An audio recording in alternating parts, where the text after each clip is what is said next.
Welcome to The Power of the P, the podcast designed to help you become empowered in your truth, free of fear. I'm E.L. Brooks, your host, here to bring you expert advice and effective tools based on neuroscience to help you deal with all the stressors in life, relationships, and work. I'm here to keep you off that struggle bus through the power of the P. Are you ready? Then let's go. Welcome to The Power of the P, episode number 14. Thank you for tuning in. 14 seems like a very low number, yet it feels like we've been doing this for quite a minute. Is it just me? Well, either way, I'm glad that you've joined us today. If this is your first time here at The Power of the P, let me set your expectations now. So the show's format is like a Dear John life advice show, except for I'm EL, so it's Dear EL, where followers and subscribers send in questions of things that they're dealing and struggling with, and I'll pick one of those questions and I'll give some insight and provide some effective tools that are usually backed in neuroscience. And I'll offer one key takeaway at the end to log into your memory to help you become more resilient and emotionally stable. So today is a very special show. So I recently spent time at a builder summit in beautiful Sonoma, California, for my main business as a financial planner and asset manager. And I had the privilege of being one of 50 to take part in a private session working on expanding the mind and the mindset. Now, the person who was leading this builder summit was our company mentor and co-founder, Rich Thawley, who is a billionaire and is probably the most balanced human that I've ever been exposed to, right? And I've been exposed to like Richard Branson, Paul Allen before he passed away. But I left that summit thinking, man, did Rich get life right? And is getting life right, right? Because he's still alive. And when I say that he got life right, he got it all the way right in every single area of his life, right? Life balance, or what I like to refer to as life harmony. He has a beautiful wife of 44 years, and she's just as powerful and a total badass herself, right? And together they push each other to new limits of possibility where nothing is impossible. He's built a massive multi-billion-dollar company over 4 decades, and he still has the same passion today as he did 40 years ago, maybe even more. He's created generational wealth for 4 generations deep while still taking care of his parents, and he's been a big part of his kid's life during the whole time. And he's the first person that I've met whose passion, purpose, and overall mission is to create other billionaires, right? He's a true builder of people, leading by example. So this episode, this very special episode, I'm going to expose some of the mind-blowing information that was shared in those 48 hours that completely changed my life and everyone in attendance. So get ready to stretch your mind in this episode, because the beauty of a stretched mind is once it's stretched, it doesn't snap back. So let's jump right into it. All right. So the Builder Summit started off with Rich talking about his humble beginnings, and he talked about proximity, right? Which I am a true believer of. The more and more I get older and the wiser that I get, right? And the fact that he had someone stretch his mind, and his mentor was Art Williams, who was the godfather of insurance. Art taught him that you have to become an impossibility thinker before you can be an impossibility achiever. And I'll say that one more time, right? You have to become an impossibility thinker before you can become an impossibility achiever. And Rich then took out his marker and he wrote 3 lines on a whiteboard and labeled them as such.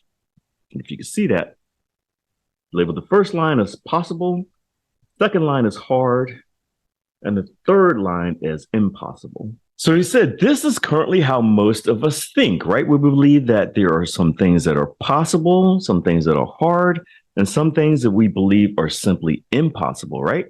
And he said that all 3 are simply an illusion. They're meanings that have no relevance to reality.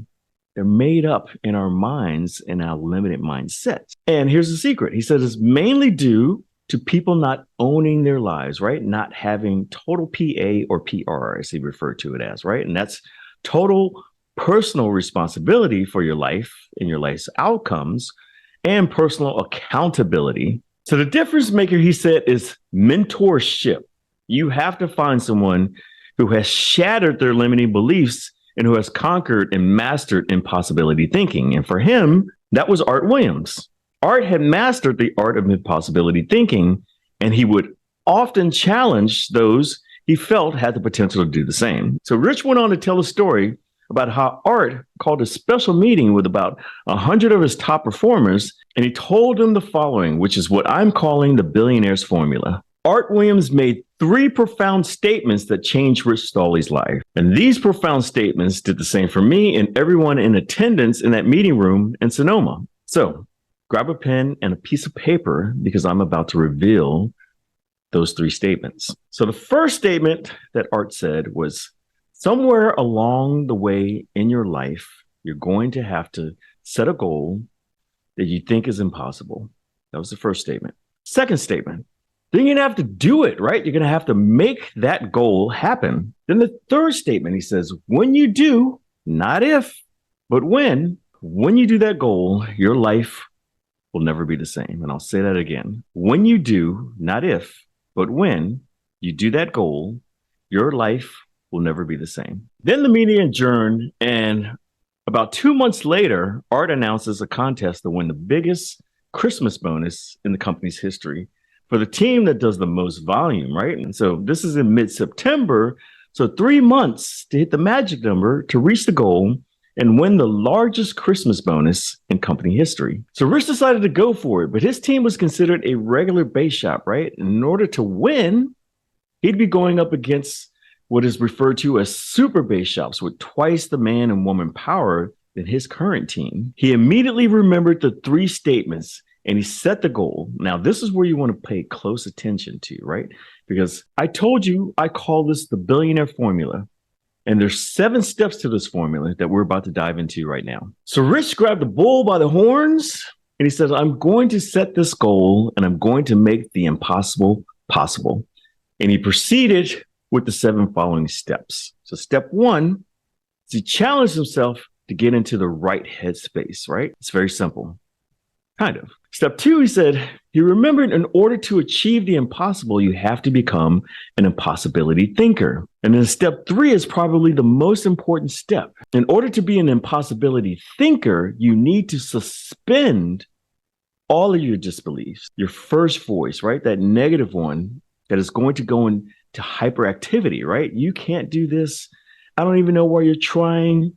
You're not qualified. You don't have a shot. So all those negative talk, all that negative talk and all those negative beliefs that you have to learn how to suspend, right? You have to do it hourly, daily. So you can move on to step number 4. What is the action plan? Step number 4 is just as important as step number 3, right? Because there's a series of questions. If this is going to happen, question number 1, what do I need to do? Question number 2 is who do I need to become, which is really, really important, right? Because if you want something you've never had, you have to do something you've never done. There's a transformational process that is needed. And this transformation is all around your habits, right? You need to eliminate the bad ones and you need to adopt some new ones, which always means that you'll be inconveniencing yourself, right? That's the only way to stretch and transform. Step number 5 is you need to push your buttons. You need to motivate the motivator, right? And if you recall in a previous episode, I talked about finding your second voice and developing that voice, right? That is the voice that is connected to your greatness, right? There's no fear. It's all positive. And you need to tap into that voice who is going to be your personal cheerleader, right? And then step number 6 is design a plan to go for it, right?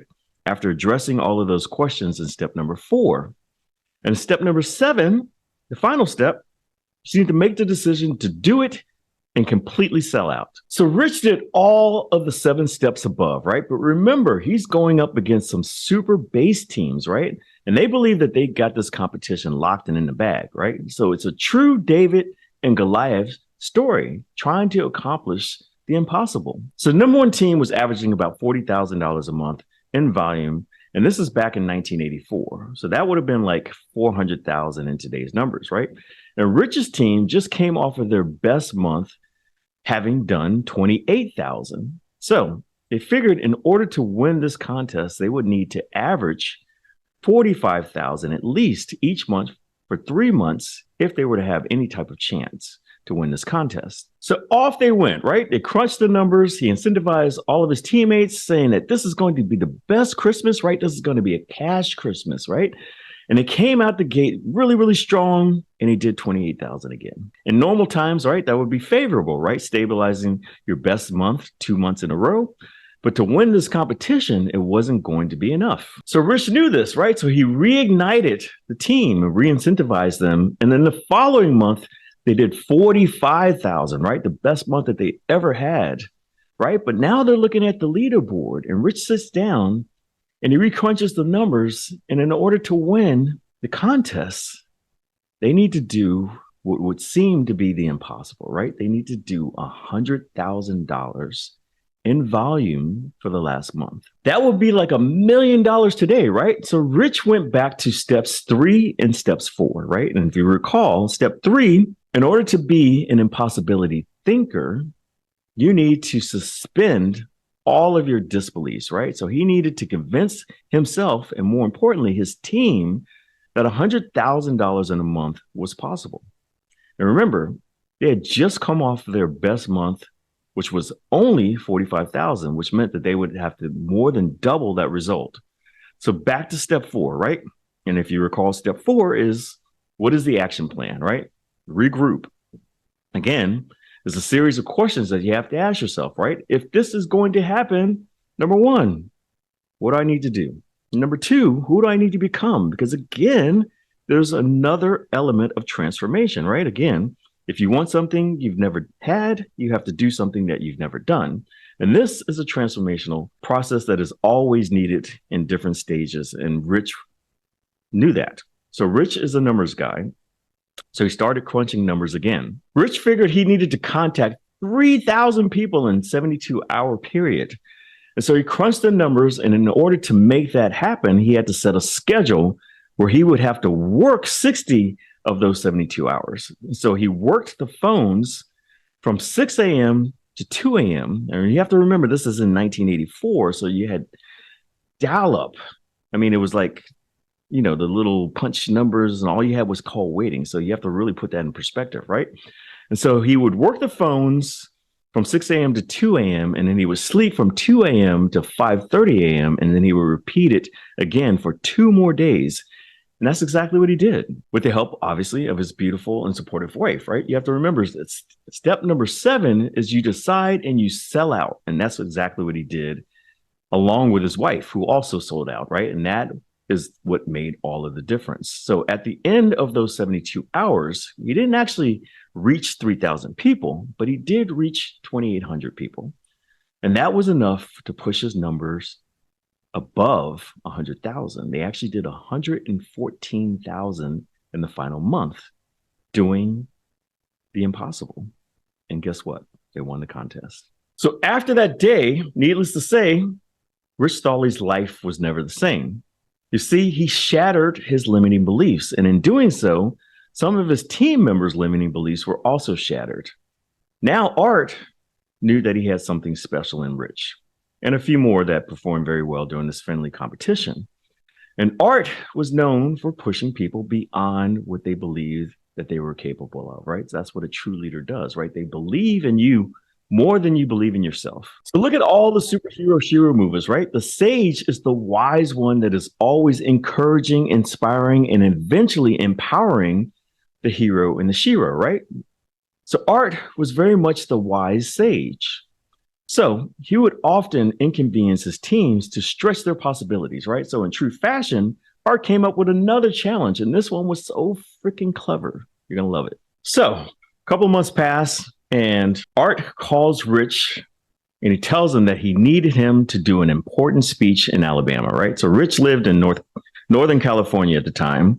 So he was instructed to catch a flight and speak on this important topic for Art, right? And so the day that Rich arrived in Alabama, Art called an emergency meeting with Rich. And he told Rich that, hey, Brett, who was a colleague of Rich, said that Tommy had his NSD wrapped up and that he was planning to wrap up his NSD by the end of December. So NSD stood for National Sales Director, which was the highest position that you could hold in the firm, right? So Art asked Rich, when do you plan on hitting your NSD requirements, right? And so Rich said he's probably 6 or 7 months away from hitting those numbers. So Art then proceeded to poke Rich, right, by making him inconvenienced, by asking him, so how are you going to feel seeing your graduating peers reach NSD and you not be a part of that ceremony, right? Pretty provoking, right? Art knew that this was going to push Rich's buttons to the point that he called his secretary and said, I think Rich needs to catch a plane back to California. So now Rich had to crunch 7 months into 3, right? He had to compress that time in order to make his NSD requirements in time to participate in the ceremony in December. And having already made the impossible possible, he simply went through the 7 steps, that billionaire formula, right? But this time, he didn't really need to suspend his disbeliefs because he was now becoming a believer in impossibility thinking. So naturally, he was able to, again, make the impossible possible by hitting his numbers in half the time in order to participate in the ceremony with his peers in December. Now, here's the cleverness around Art's sage-wise approach, right? So the day of the ceremony, all 3, Tommy, Rich, and Brett, are all backstage talking. And Rich mentions to Brett that Art told him that he was wrapping up his promotion in December, and that gave him the motivation to hit his numbers so that he wouldn't be left out, right? And then Brett said, well, that's funny because I met with Art and he told me that you had your NSD locked already and I needed to step my game up. Otherwise, I'd be watching you and Tommy participate in the ceremony without me. And then Tommy had a similar story. So they all 3 look at each other, and it turned out that Art had played all 3 of them against each other to push their own timelines forward. Regarding Rich, remember that story how he flew out to Alabama? There was never even an event that he was meant to speak on, right? All Art was doing was cleverly creating urgency within each of them, right?